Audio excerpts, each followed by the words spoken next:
नीम करौली बाबा केवल एक संत नहीं थे, बल्कि वे एक रहस्य थे, एक ऐसी रोशनी जो हर भ्रम को तोड़ती चली जाती थी।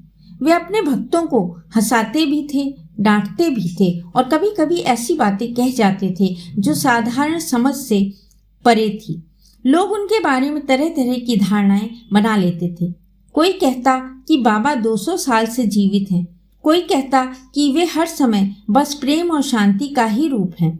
लेकिन बाबा को इन भ्रमों को तोड़ने में मजा आता था। वे हमें यह सिखाना चाहते थे कि सच्चा गुरु हमारी कल्पना से कहीं बड़ा होता है। कई भक्तों को यह लगता था कि संत हमेशा शांत, सौम्य और कोमल होते हैं, लेकिन बाबा कभी कभी उग्र भी होते थे। उनके भक्त यह मानते थे कि वे कहीं क्रोधित नहीं होते, लेकिन उन्होंने कई बार उन भक्तों को डांटा जो अंधविश्वासों में बंधे हुए थे। एक बार एक भक्त ने बाबा से कहा, बाबा आप तो साक्षात प्रेम हैं, आपको क्रोध कभी आता ही नहीं। बाबा ने तुरंत तीखे स्वर में कहा, तू क्या जानता है प्रेम क्या है?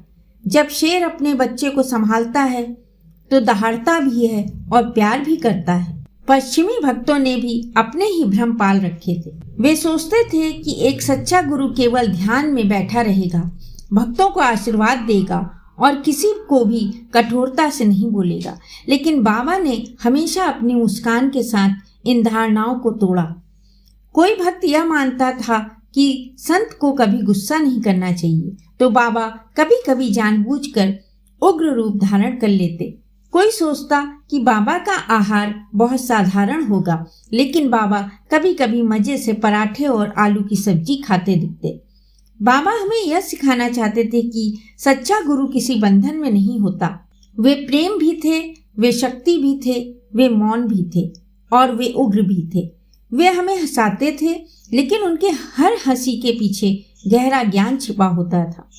गुरु हमें अपने भ्रमों में नहीं रहने देते। वे हमें बार बार झकझोरते हैं ताकि हम सच को देख सकें। वे हमें हमारे नाम, पहचान और धारणाओं से परे जाकर आत्मा की सच्ची रोशनी दिखाना चाहते हैं। अगर आप भी बाबा के साथ हैं तो अपने हर भ्रम को छोड़ दीजिए, क्योंकि बाबा को समझने के लिए आपको खुद को छोड़ना पड़ेगा। जय श्री राम।